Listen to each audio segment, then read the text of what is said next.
மாண்புமிகு பேரவைத் தலைவர் அவர்களே, இந்த ஆண்டு மானிய கோரிக்கையில் 100 அறிவிப்புகள் உள்ளது. அது சிலவற்றை மட்டும் இப்போது அறிவிக்க விரும்புகிறேன்.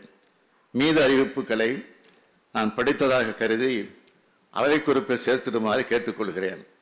கலைஞர் நூற்றாண்டு பேருந்து முனையம்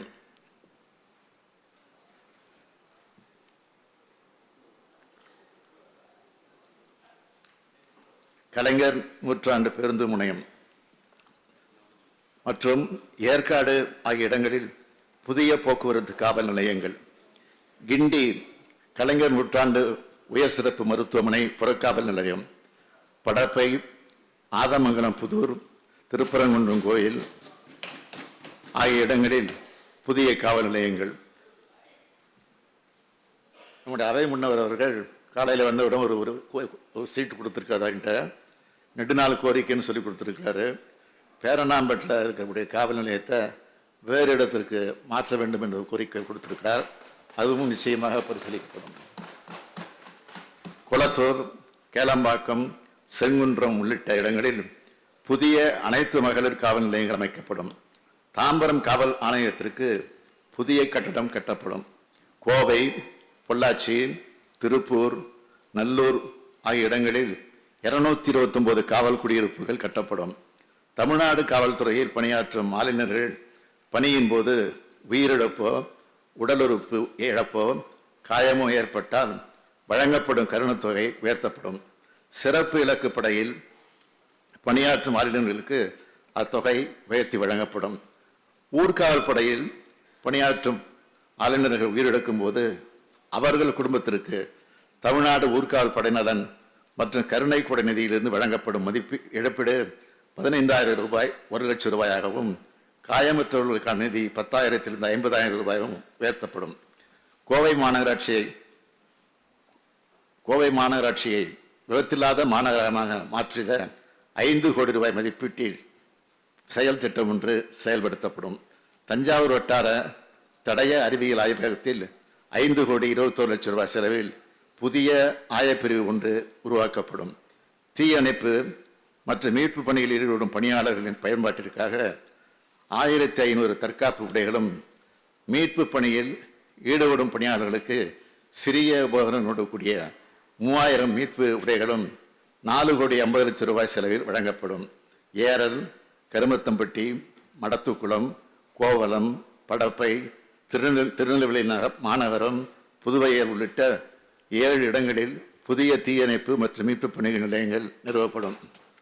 சமயபுரம், மேடவாக்கம், பெரம்பலூர், தியாகதுர்கம், நீடாமங்கலம், குளத்தூர் ஆகிய 6 தீயணைப்பு மற்றும் மீட்பு பணி நிலையங்களுக்கு புதிய கட்டடம் கட்டப்படும்.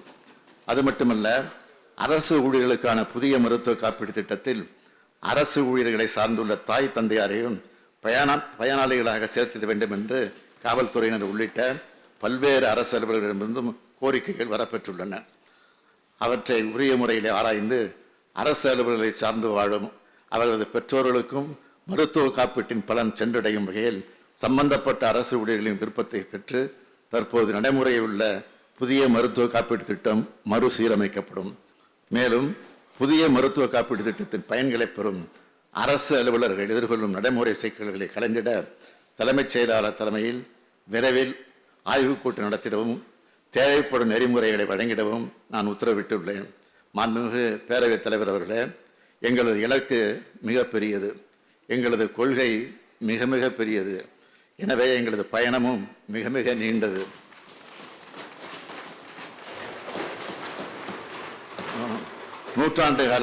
நூற்றாண்டு கால திராவிட இயக்கத்தின் கனவுகளை நிறைவேற்ற வேண்டிய கடமையும் பொறுப்பும் எங்களுக்கு உள்ளது. பகுத்தறிவு புகழவன் தந்தை பெரியாரின் சிந்தனைகளை பேரறிஞர் அண்ணாவின் பாணியிலே தமிழக தலைவர் கலைஞர் அவர்கள் செயல்வேகத்தோடு கொண்டு செலுத்தி வருகிறேன். எங்களது இலக்கில் நாங்கள் வெல்வோம், வென்று கொண்டே இருப்போம் என்று கூறி என் உரையை நிறைவு செய்கிறேன்.